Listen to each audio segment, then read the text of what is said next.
Mateo capítulo 16 versículo número 18. He titulado a este mensaje La iglesia, Mateo 16, 18. Mateo 16, 18.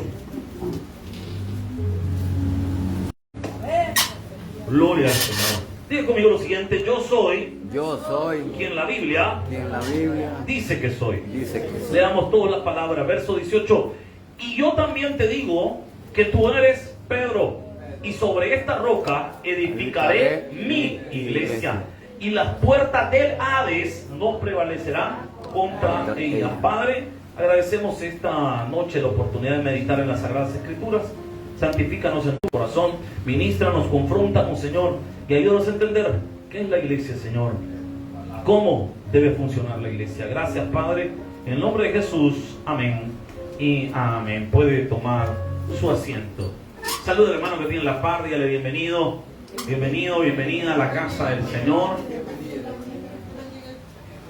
Bien, hoy tenemos partido, oren por nosotros, que nadie se vaya a quebrar.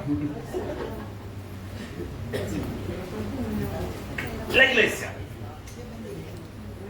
La palabra iglesia, cuando uno menciona la etimología de una palabra, cuando hablamos de etimología, vale aclarar, es la ciencia que estudia el origen de las palabras. Entonces, cuando hablamos de una etimología de una palabra, no es porque queramos ser alucines. Ay, que alucines, hermano, mire. No es la gana de estar alucinando que uno se aprendió una su palabra en griego, una su palabra en latín, o en hebreo, o en el idioma que sea. La idea es entender el significado original. Nosotros, una iglesia es un edificio donde nos congregamos. A eso le llamamos nosotros iglesia. Y dependiendo de la denominación, así lo va a ver también. Porque, por ejemplo, para los mormones la iglesia, para ellos solo hay algunas iglesias, no todas iglesias. Pero en todas partes hay edificios de los mormones. Ellos le llaman esos edificios capillas. Para ellos, sus iglesias son como la que está allá, le llaman iglesia. En la iglesia tradicional se le llama iglesia o parroquia al edificio grande. De ahí en las demás reuniones tienen otra categoría para ellos. Nosotros en la iglesia cristiana sabemos que la iglesia tiene en la Biblia dos diferentes connotaciones. La primera, para los que anotan, en la Biblia, iglesia de creyentes. Eso es la iglesia. ¿Cómo así? La iglesia, bajo ese criterio, no sería el edificio, sino las personas que estamos aquí reunidos. Usted es parte de la iglesia, aunque usted como individuo no es la iglesia. Usted y yo, cuando nos congregamos, somos la iglesia. Había un anuncio que la iglesia tradicional lanzó hace tiempo que decía: cristiano, la iglesia eres tú. El templo y morada del Espíritu Santo. Correcto, usted es templo y morada del Espíritu Santo, pero no es la iglesia. La iglesia es la sumatoria de todos nosotros. Bienvenida, hermano. Es la sumatoria de todos nosotros. La sumatoria de nosotros, eso hace la iglesia. Ok. Pero la iglesia también en la Biblia tiene una connotación hacia el lugar en el que nosotros nos congregamos. O sea que ambas afirmaciones son ciertas. La iglesia es la sumatoria de creyentes, pero la iglesia también es el lugar en el que nos congregamos. Y yo compartí una imagen, no sé si la tiene ahí, hermano Anderson, se la mandé a Telegram, pues para ilustrar lo que es la iglesia. Mire qué bonito. Esto es la iglesia. Todas las personas trabajando para formarla. Es una manera bien bonita de ilustrar cómo es la iglesia. Y todos en la iglesia ponemos un ladrillo para formarla. Esto no tendría chiste si usted no viene. Cuerpo universal del Señor y como iglesia local. Como cuerpo universal, la sumatoria de todos nosotros. Y como iglesia local, las personas que nos congregamos en este lugar. Ahora bien, vámonos a la Biblia. Esto es bien importante y a mí me interesa que usted tenga criterio bíblico. Porque ahora hay un montón de locos en internet hablando de todo. Y hay un montón de pastores que se están más perdidos que van en el Día de la Madre ahorita. Entonces necesitamos irnos filtrarlo a través de la palabra de Dios. Incluso lo que yo digo. Es que el pastor Byron dice, no, es que aquí no es si el pastor fulano de tal dice, si el doctor Menganito dice, si Sultano dice, si el pastor Byron dice, no, aquí no me venga a decir qué dice el pastor, a mí dígame qué dice la Biblia. O sea, es que así es esto, hermano. Es que fulano dice, ay, que diga lo que quiera, hermano, si quiere. Eso es así. Pero ¿qué dice la Biblia? Yo quiero que usted tenga criterio bíblico. Entonces, vámonos a la Biblia. Dentro de la escritura, de la primera mención.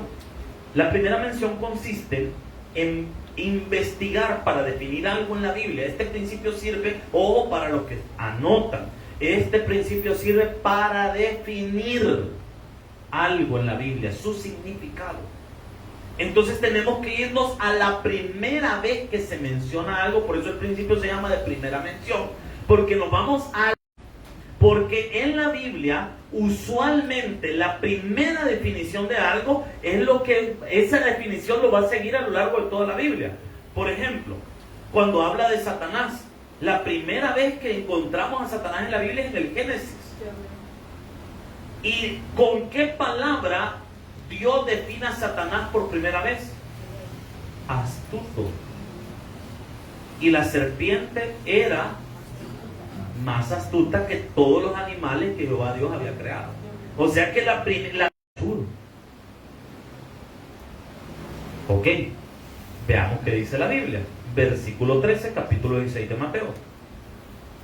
Para entender este pasaje, debemos irnos a su contexto. Vea lo que dice la Escritura. Viniendo Jesús a la región de Cesarea de Filipo, preguntó a sus discípulos, diciendo, ¿quién dice? Vamos despacito para entenderlo bien. Jesús va caminando en un área cercana a Galilea llamada Cesarea, que hasta la fecha, si Dios le bendice y le permite ir a un tour a Israel, lo van a llevar a Cesarea Marítima. Ahí es donde Jesús dijo eso. Y viniendo Jesús a la región de Cesarea de Filipo, preguntó a sus discípulos. ¿A quiénes les preguntó? Un montón. Ustedes se han confundido con los apóstoles. Ya ve, aplazaron bien fácil, hermano. Es que una cosa son los apóstoles y otra cosa son los discípulos. Son dos grupos diferentes. Entonces, aquí Jesús le está preguntando a sus discípulos. Y es importante definir a quién le está diciendo. ¿Por qué? Porque aquí estaban los apóstoles más toda la gente que lo seguía. O sea que aquí no solo habían 12 personas, aquí probablemente habían 12. Le pregunta a sus discípulos, ¿y cuál es la pregunta que hace? ¿Quién dice los hombres? O sea, ¿qué está diciendo? No como ustedes me ven, dice Jesús, sino como me ve toda la otra gente. ¿Qué dice la gente que es el Hijo del Hombre?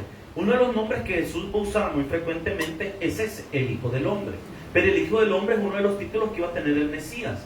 Está hablando, haciendo referencia a una profecía que está en Ezequiel, que habla de la profecía de la gente de mí.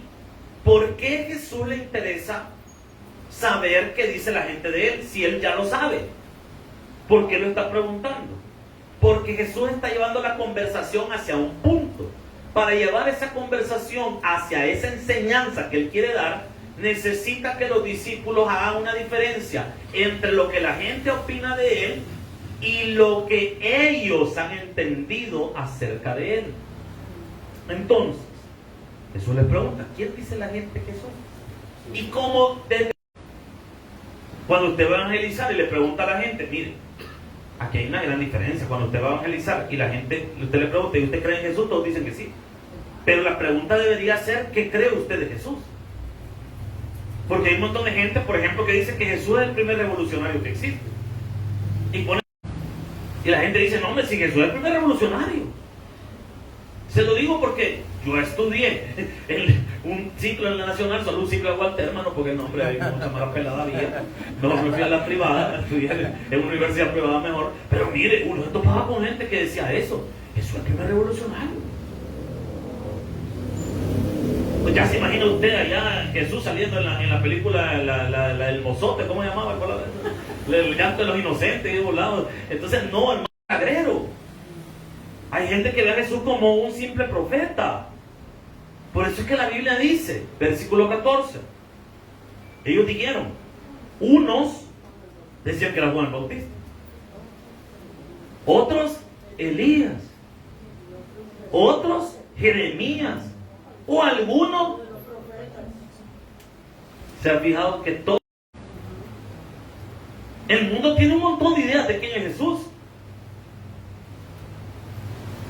Pero ¿por qué no lo pueden definir? Porque no lo conocen. ¿Y por qué está enseñando esto, pastor, con la iglesia? ¿Qué tiene que ver esto con la iglesia? La definición de la iglesia proviene de quién es Jesús. No podemos separar a Jesús de la iglesia. Si le quitamos el elemento de Jesús a la iglesia ya no tiene forma, ni parte, ni hace, ni nada. Se deforma completamente, se deforma. Lo importante en la iglesia, lo más importante en la iglesia, es este momento que estamos hablando de la palabra. Es lo más importante. De ahí podemos rellenarlo como usted quiera, hermano. Podemos tener actividades aquí, actividades de allá, colores, volados, podemos regalar cosas, actividades. Podemos hacer lo que usted quiera, hermano, pero sin esto de la palabra, todo no tiene sentido. Versículo número 15. Él les dijo, ¿y vosotros quién decís que yo soy yo? Pasamos de lo general a lo particular, el método deductivo. Y en esta deducción es bien duro. Fíjese, cuando yo daba la materia de hermenéutica, que tuve la oportunidad de darla unas 2 o 3 veces, y parece algo tan sencillo, ¿va? Pero saben que no lo podían definir, porque ellos definían una puerta, una ventana, por el uso que se le da, pero el uso no es la definición. Y es increíble que hay un montón de gente, hay cosas que nosotros tenemos y hacemos que no las sabemos definir. Sabemos usarlas, pero no definirlas. Lo mismo ocurre en la iglesia. Usted sabe, le pregunto a usted, ¿tengo una definición de iglesia? Le aseguro que muchos podemos tambalear. Y nos iríamos más por el uso que por la definición. Si yo le pregunto a usted, hermano, defíname qué es la salvación, muchos lo iríamos por el uso y no por la definición. Porque tristemente, muchas personas no nos preocupamos por estos temas, por entenderlos. Nos preocupamos por pagar la luz, por pagar el agua, por pagar esto, por hacer aquí, porque la hermana sospecha que el marido le está yendo con otra, el hermano sospecha no sé qué. Pero cuando son estos temas que son tan importantes, bataleamos. O sea, nos quedamos como... Ahora, vean lo que Jesús está haciendo. Que Jesús está poniendo a que la cabeza de los discípulos comience a trabajar, ¿va? Versículo 16. Respondiendo, Simón, viene del hebreo Simeón. Entonces Simón, a quien Jesús apodó Pedro, dijo, tú eres el Cristo, el Hijo del Dios viviente. Estas palabras son de las más importantes en la Biblia. ¿Por qué? Porque aquí está definiendo quién es Jesús. Y la identidad de Jesús, de ahí parte la identidad de la iglesia. Que Jesús es el Cristo. ¿Y qué significa que sea el Cristo? La palabra Cristos en el griego es la forma en la que los griegos le llamaron a una palabra hebrea, Mesías. Y Mesías significa el ungido. ¿Y qué era el ungido? El ungido era aquella persona que era profetizada en el Antiguo Testamento, que iba a venir. Y todavía, para entender qué significa el ungido, le agrega Pedro, el Hijo del Dios viviente. Y aquí hay un juego de palabras que siguen a esto, la iglesia. Y vean lo que dice, versículo 17. Entonces le respondió Jesús, bienaventurado, ojo, la palabra bienaventurado en la Biblia quiere decir que tiene una bendición de lo alto, de los cielos, según el diccionario. También, si dividimos la palabra, La palabra es una palabra compuesta, buenaventura. Pedro, tenés una bendición de los cielos. Bienaventurado eres, Simón, hijo de Jonás, porque no te lo reveló carne ni sangre, sino mi Padre. O sea que quien le revela a la gente lo que es la iglesia es Dios Padre. O sea que aquí viene y me surge una pregunta a mí. ¿Y aquellos que no hicieron nada con ellos? No está válida. Pero aquí viene otro detalle, no lo quiero dejar más confundido que en el Día de la Madre, versículo 18. Yo ya lo vi algunos afligidos, hermano. Y yo también te digo que tú eres... Bueno, aquí hay un juego de palabras que en nuestra traducción no se disfruta, pero en la traducción, en el lenguaje original sí. Jesús le dice a Pedro, el apodo que tenía Simón significa piedra pequeña.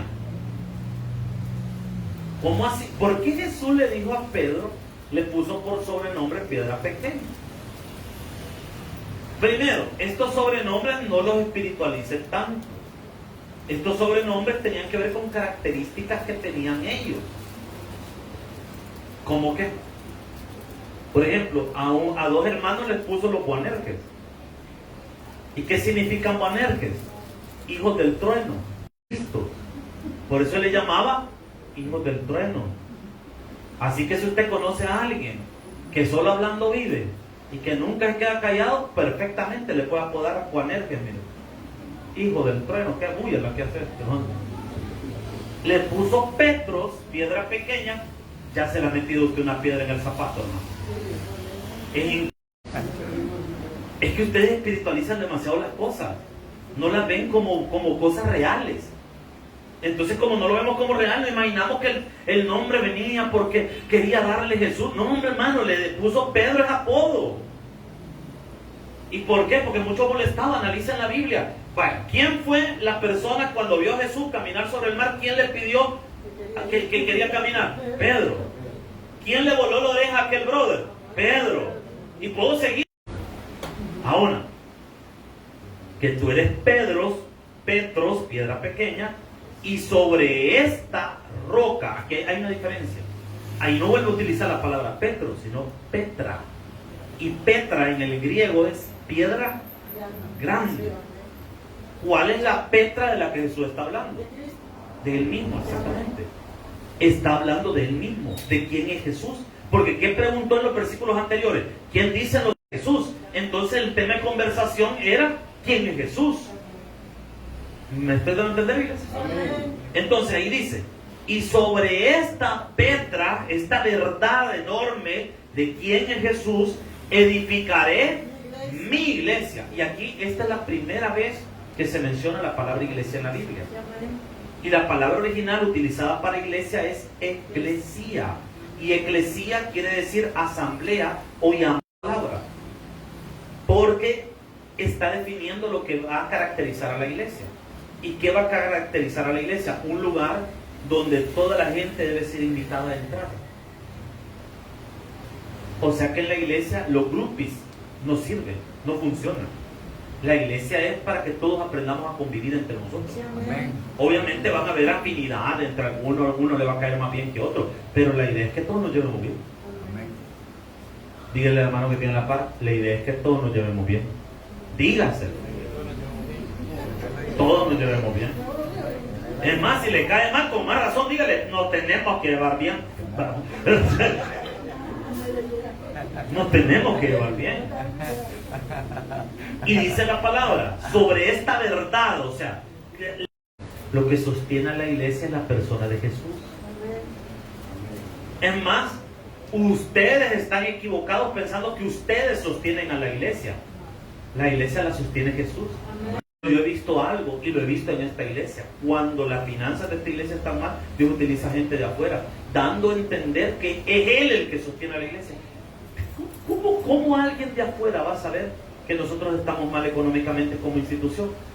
Imposible. Nosotros no nos quejamos, no pasamos ahí, no ponemos una foto de un hermano así va en las redes sociales como ayúdenos, ¿verdad? O sea, no.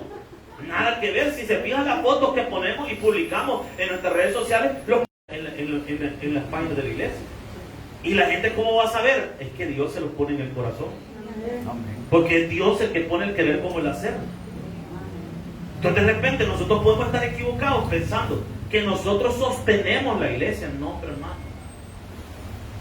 No. La iglesia no la sostiene ni un pastor. Ay, es que el día que este pastor no falte, ¿qué vamos a hacer, Dios? Yo quiero decirle algo con todo el amor del Señor. Usted debe respetar a los pastores, pero no venerarlos, hermano. Hay una línea bien diferente. Una cosa es respetar como persona por su labor, por lo que él hace como persona. Pero otra cosa es que usted piense que el pastor es Dios, hermano. Y hay gente hoy en día tan equivocada que piensa que los pastores son Dios. El pastor solo es un hombre, hermano, que hay que respetarlo por su labor, por su oficio como pastor. Pero hay un límite, hermano. Aló. Hay un límite, y eso es bueno saberlo y marcarlo. Pero la gente hoy en día está equivocada con lo que es la iglesia. Miran a sus líderes, los divinizan, los ven como divinidades. No, hombre, hermano, si son hombres y mujeres normales, hombres comunes y silvestres. Mira, hermano, que tiene la paz. Es bien común y silvestre, hermano. Es lo que dice la palabra. Y yo también te digo que tú eres Petros, piedra pequeña, y sobre esta Petra es ¿de quién es la iglesia? Nosotros de cariño decimos nuestra iglesia, porque aquí nos congregamos, pero no es de nosotros, es de Jesús. Es de Jesús. Todo lo que está aquí es de Jesús. En estas organizaciones hay movimientos, es decir, de repente mueven un pastor para otra iglesia, pasan a otro para otra, y eso pasa. Y platicando nosotros decíamos, y el día que a usted lo muevan, ¿qué va a llevar usted de su iglesia? Me decían, solo los libros que tengo ahí, le digo, conmigo. Pero ahí nada de mí. Nada.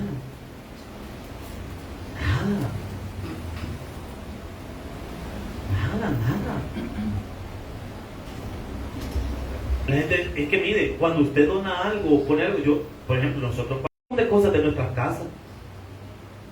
Por ejemplo, esa pantalla era mía, bueno, es mi esposa.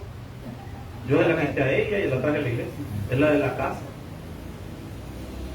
Pero el día que yo me vaya, no me la voy a llevar. Ah, pero usted la donó. Sí, exacto, la doné. Ya no es mía, porque la doné. Lo mismo ocurre cuando uno da algo para la iglesia. No, hombre, si a Cacerola yo la di. Sí, pero ya no es suyo, te la dio. Alguien trae algo para la iglesia, yo le pregunto, hermano, ¿y esto qué onda? ¿Me lo está vendiendo? ¿Me lo está regalando? ¿Qué está haciendo? No, le estoy donando. Ah, entonces cuando ya me dice eso y estamos claros que usted ya no tiene parte ni arte ni abulado, ya lo dio. Aló, ¿estamos acá? Y que eso es bueno saberlo, porque la iglesia es de Cristo. Y las cosas de la iglesia son de la iglesia, son de Jesús. Ya no nos pertenecen. No, pero a esta iglesia yo le he trabajado 5 años de mi vida, ¿no? Aquí. Siervos que se les olvida eso. Nada es suyo, maestro. La iglesia no es una empresa familiar. La iglesia no es un negocio. La iglesia es una institución formada por Dios para que su palabra sea predicada aquí en la tierra. Eso es la iglesia. Ah, es que ahí nos vamos a otro pisto. Si hay gente que ve esto como negocio, Dios se lo va a demandar a ellos. Y se lo va a cobrar y de agalán. ¿Por qué cree usted que de repente tanta gente termina enferma, arruinado? Porque no se puede jugar con la iglesia. Si la iglesia es de Jesús, vale la sangre de Jesús. Imagínese que usted es una persona muy altruista y usted ama mucho, y la única forma para salvar la vida de esta persona es que usted le done un riñón. Yo no sé si usted sabía eso, pero cuando alguien dona un riñón, su vida se reduce. Y desde el día que usted dona un riñón, mire, nuestros riñones son bien importantes, hermano. y lo descuidamos tanto, hermano, que le metemos. Y el riñón, si pudiera hablar, nos dijera una, hermano, que para qué le cuento, hermano. Miren, cuando alguien dona un riñón, está reduciendo su vida, su calidad de vida también. Y tiene que llevar desde ese día una dieta pero estricta si quiere vivir. Imagínese que usted es altruista y ama mucho a una persona que tiene ese problema renal crónico y dice: usted, yo te voy a dar mi riñón, brother. Démosle. Y lo pega adelante. Se acabó el café, se acabó la gaseosa, se acabaron los jugos, se acabó la comida chatarra. Desde ahora, como que es conejo a pura zanahoria va a vivir usted, hermano, hasta que Cristo lo llame a su presencia. Y usted va a la Plaza Mundo aguantando hambre, porque no puede comer, etcétera, porque está cuidando, porque solo le queda un riñón. Y la persona a quien usted le dio el riñón lo ve echándose un perol de gaseosa con un... Ahí mismo le saco el riñón, Dios. Porque por este ingrato estoy yo todo arruinado. Para que este ande arruinando su vida, yo arruiné la mía. No, hombre. ¿Sabe que eso le hacemos nosotros a Jesús? Él ha dado su vida por nosotros. ¿Y nosotros cómo estamos viviendo? Es que mire, por eso este tema es bien importante, hablar de la iglesia y de lo que significa la iglesia. Y dice la palabra: y las puertas del Hades, Abadón, Seol, es lo mismo. Estamos hablando del lugar de los muertos. Entonces, aún el mismo infierno se va a levantar en contra de la iglesia y no va a prevalecer. Y es cierto, si el mismo infierno ha levantado en contra de la iglesia, ¿no? La persiguieron los y mujeres de Dios que estudiaron y aprendieron a defender su fe. Los romanos acusaban a los cristianos de caníbales. ¿Por qué lo acusaban de canibalismo? ¿Qué decimos en la Santa Cena? Este es el cuerpo. Entonces un romano escuchaba eso: mira, se están comiendo a alguien allá adentro. Y por eso acusaban a los cristianos de caníbales. No, hombre, si a la iglesia le ha llovido como usted no tiene idea, ¿no? En la anterior URSS prohibieron la lectura de la Biblia y los cristianos se tenían que reunir clandestinamente. Muchos cristianos murieron por compartir la palabra. Si a usted le encontraban un pedacito de la Biblia, y digo literal porque los cristianos cortaban versículos para leerlos y andarlos. Y cuando a usted lo paraba la policía o los agentes de la KGB, lo revisaban y si la... Y bajo todos esos ataques la iglesia se ha mantenido. Ahorita, hoy, este mismo día, en los países árabes matan cristianos. Y te daré las llaves del reino de los cielos, y todo lo que atares en la tierra será atado en los cielos, y todo lo que desatares en la tierra será desatado en los cielos. ¿Por qué él le dice esto? Por eso es que usted ve que en la iglesia tradicional el símbolo de la corona papal está con dos llaves, están así, haciendo alusión a este verso. Pero este versículo no le está diciendo a Pedro que él tiene las llaves del cielo, sino que él iba a hacer capítulo 2. Ahora, ¿cómo Dios cuida a su iglesia? Efesios capítulo 5, versículo 23, acompáñame por favor. Quiero que vea cómo Dios cuida a su iglesia, para que nosotros tengamos cuidado también de la iglesia. Quiero que vea cómo Dios cuida a su iglesia. Aquí Pablo va a hacer uso de una figura llamada analogía. ¿Y qué es una analogía? No es el estudio de las hermanas Anas. Aquí Pablo va a utilizar el matrimonio para explicar cómo Dios cuida a la iglesia. Nosotros usualmente usamos este pasaje de cómo Dios cuida a la iglesia para explicar el matrimonio. Hacemos la inversa. Pero originalmente, y respetando el sentido propio del verso, no está hablándole a los matrimonios, está hablando de cómo Dios cuida a la iglesia. De la mujer. Así, y esto es el mensaje, como Cristo es. Bueno, pastor, ¿y por qué dice que este versículo está hablando más de Cristo que del matrimonio? Se lo voy a enseñar. Versículo 32. Grande es este misterio, mas yo digo esto respecto de Cristo O sea, ¿cuál es el tema? Cristo es la iglesia, no es la familia. Pero he escuchado como 1000 sermones de este versículo acerca de la familia. Sí, ahí contiene verdades para la relación de Cristo con su iglesia. ¿Y cómo cuida Cristo a su iglesia? Así como Cristo es, no fue, no será, es la cabeza de la iglesia. O sea, ¿quién dirige la iglesia? Cristo. Su cuerpo. Y Él es su Salvador. Aquí bájese de la nube, hermano. No somos nosotros los salvadores de la iglesia. Y yo todo lo que hago por la iglesia. Sí, usted lo hace por Cristo. Pero el que ha dado su vida por la iglesia no es usted, no soy yo, es Jesús. Amén. Dejémonos de tomar atribuciones que no nos pertenecen. Sí, por la institución, lo hacemos por Cristo. Porque es Cristo el que dio su vida por la iglesia, no nosotros.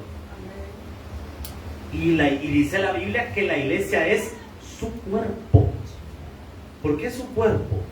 Porque es lo que representa a Cristo aquí en la tierra.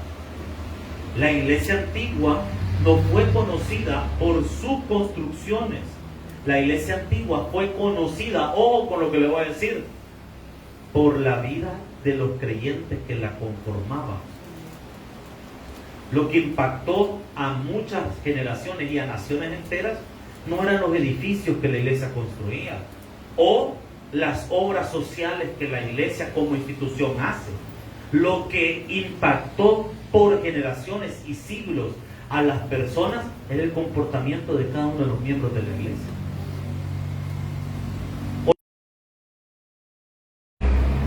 Y hay que hacerlo, no me malinterprete. Mañana vamos a ir a hacer labor social con pan y chocolate. Lo impactante es lo que usted va a hacer hoy después de salir de este culto y le va a dar testimonio a su vecino.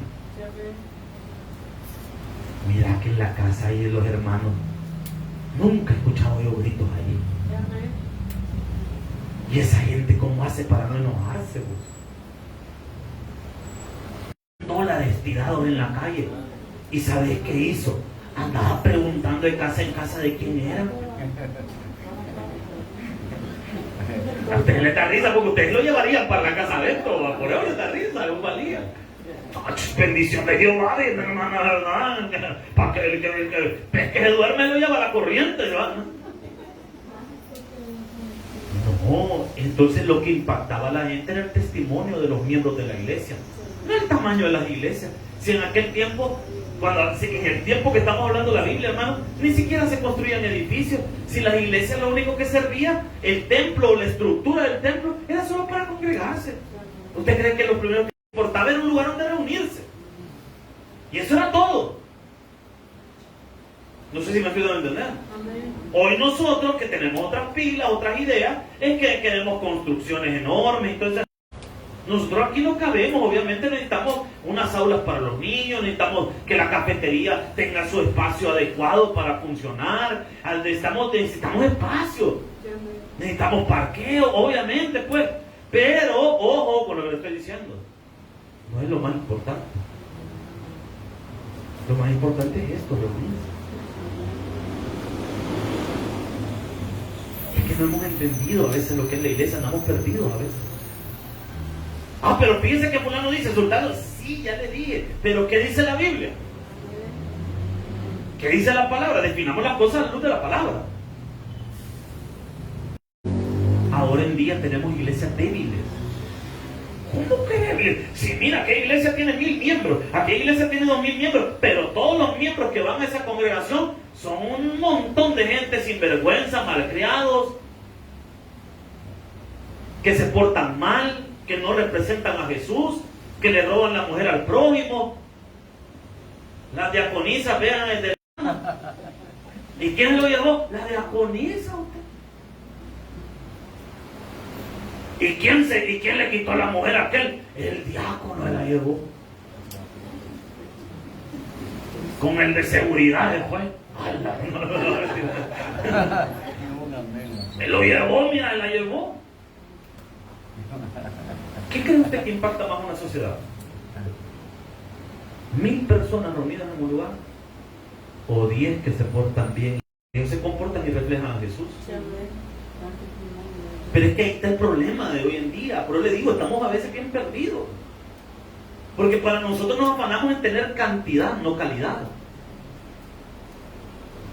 Nos afanamos en tener multitudes, pero no que esas multitudes sean transformadas. Jesús amaba a las multitudes, pero las transformaba. Ahora, vea qué fuerte esto. Versículo 24. Está, ¿qué dice la Biblia? ¿Sujeta a quién? Vaya, ojo. ¿A quién debe estar sujeta la iglesia? A Cristo. ¿Y cómo vamos a estar sujetos a Cristo si no es por su palabra? Hoy en día la gente también, otra cosa, la ganamos bien perdidos. Queremos medir todo por las experiencias.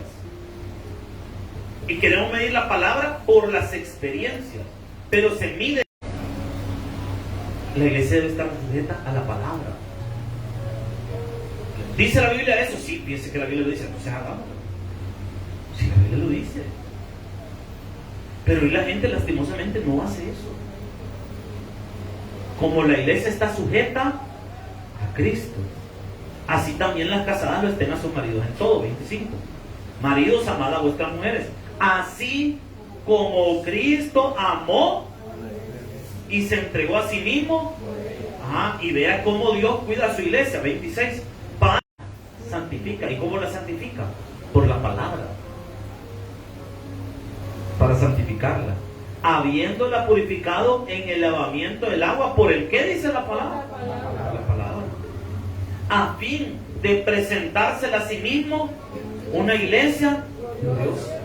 Vea que para Jesús una iglesia gloriosa no es una iglesia numerosa, es una iglesia que refleja su palabra. Muchos hemos fracaso completo. Pero ¿cómo le puede decir fracaso? Si miren, si no, nosotros sentamos a tanta gente. Sí, pero de toda esa gente que se sienta ahí, ¿cuántos realmente están siendo transformados por la palabra? Es que el éxito no es la cantidad de gente que se congrega. El éxito es la cantidad de gente que ha sido transformada por la palabra. Yo sé que estas palabras pueden ser incómodas, hermanos, pero es lo que la Biblia dice. Y la iglesia debe estar sujeta a Jesús en su palabra, amarrada a la palabra, a fin de presentarse. Dígame si Jesús no está interesado en que su iglesia se comporte bien. Y la iglesia debe impactar a la sociedad. ¿Quiere ver cómo la iglesia antigua impactó y transformó el mundo? ¿Cuántos estaban? 120 personas. 120 personas cambiaron la historia de la humanidad. Solo 120 cristianos cambiaron la historia. Había idolatría en toda la Europa y el Asia de aquel tiempo. Se adoraban ídolos. Y 120 personas quitaron la idolatría de toda Asia y Europa. Amén. Y ahora hay miles de cristianos y no estamos cambiando el mundo. ¿Por qué? ¿No será que quizás no somos cristianos del todo? No estará ahí el clavo. Se lo demuestro con la Biblia. Hechos capítulo 2, versos 42 en adelante. Veamos cómo es que triunfaron. Cuando usted vea gente que triunfa, no la critique, aprenda de ellos. Aprendamos de ellos. Si los primeros cristianos triunfaron, aprendamos de ellos. Verso 42. ¿Qué hicieron para triunfar? Y perseveraban en la doctrina. O sea, estudiaban la palabra. Miren. Sigue leyendo, aprendiendo, anotando en los cultos ahí, pendientes de la palabra, anotando, aprendiendo de la escritura. Ya no se está predicando a veces de la palabra. ¿No vieron ustedes el clip de Jesús Adrián Romero predicando del Señor de los Anillos? Y Legolas le dijo: vamos a las llanuras más lejanas. A mí me encanta el Señor de los Anillos, hermano. Yo he visto las películas como 1000 veces. He leído un par de libros del Señor de los Anillos de Tolkien. Pero ellos no me van a poner a predicar del Señor de los Anillos, hermano. Vaya, a mí me llegan las películas de Harry Potter. Abran su libro de La Cámara de los Secretos. O sea, no, hermano. O sea, hay que diferenciar. A mí me pueden gustar, a mí como título personal, muchas cosas.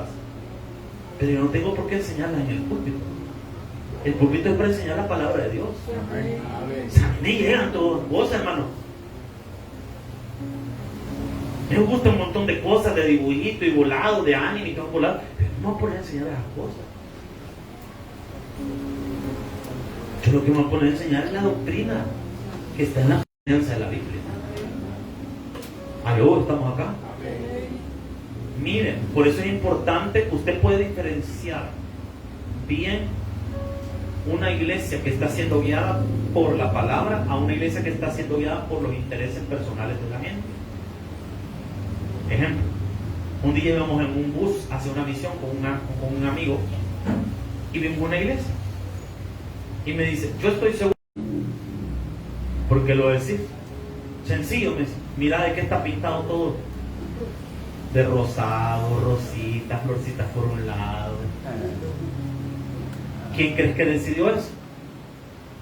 O al menos que el pastor esté medio raro. De lo contrario, es obvio, es que la iglesia no la debe dirigir nadie más que Cristo. La iglesia necesita a un hombre de Dios que conozca la Biblia para enseñarla. Por eso que un requisito que debe tener un pastor es que sirve los títulos. No, es que no es en sí el título, es que lo garantiza de que ha aprendido para enseñarlo. Amén. Y perseveraban en ¿qué dice? En la doctrina de los apóstoles. O sea que no solo aprendían la palabra, la practicaban. ¿Y en qué se notaba que la practicaban? Se llevaban bien entre ellos.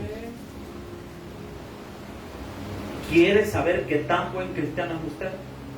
Dígame con cuántas personas se lleva bien y con cuántas se lleva mal.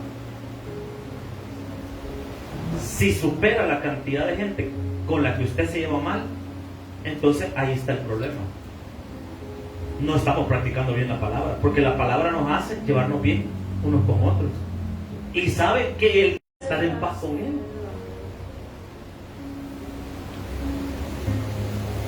¿Quiere saber que tan bien usted anda con Dios? Dígame cuántos enemigos tiene y cómo se lleva con ellos. Es que a la iglesia se le olvida que una cosa importante es llevarnos bien. Tenemos que llevarnos bien por testimonio, hermano. Se tiene que llevarse bien con su vecino.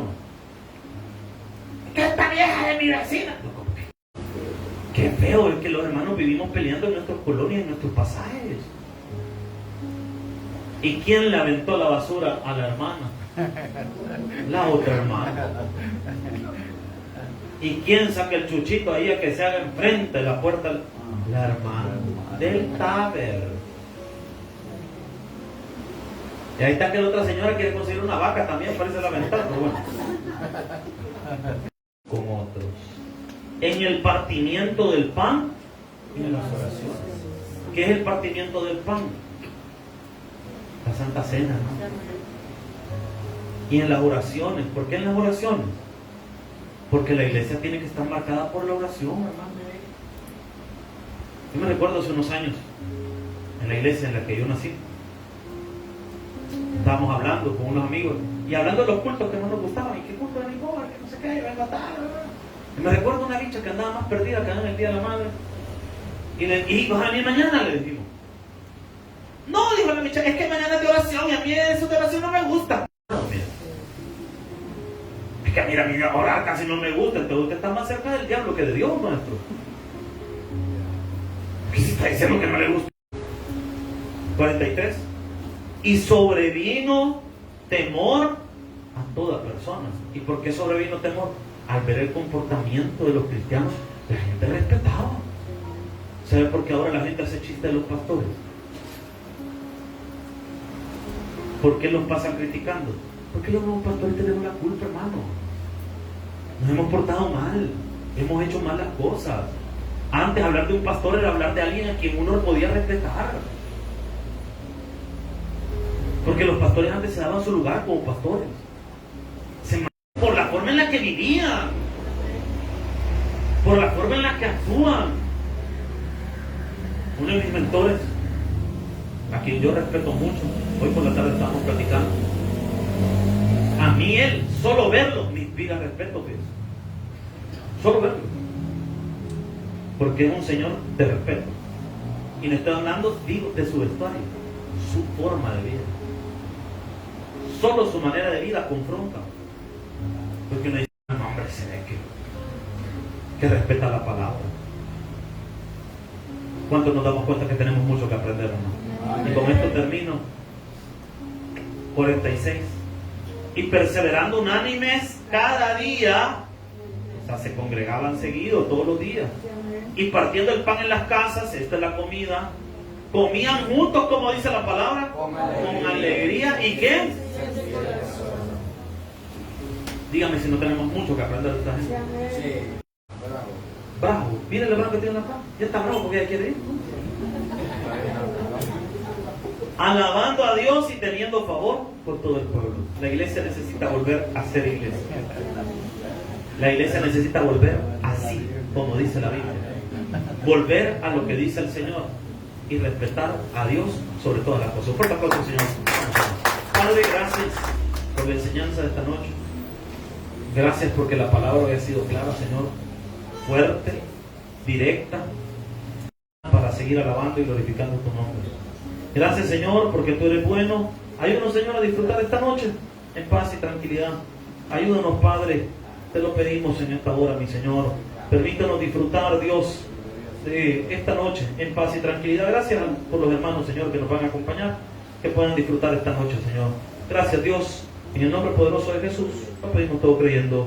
Amén y amén.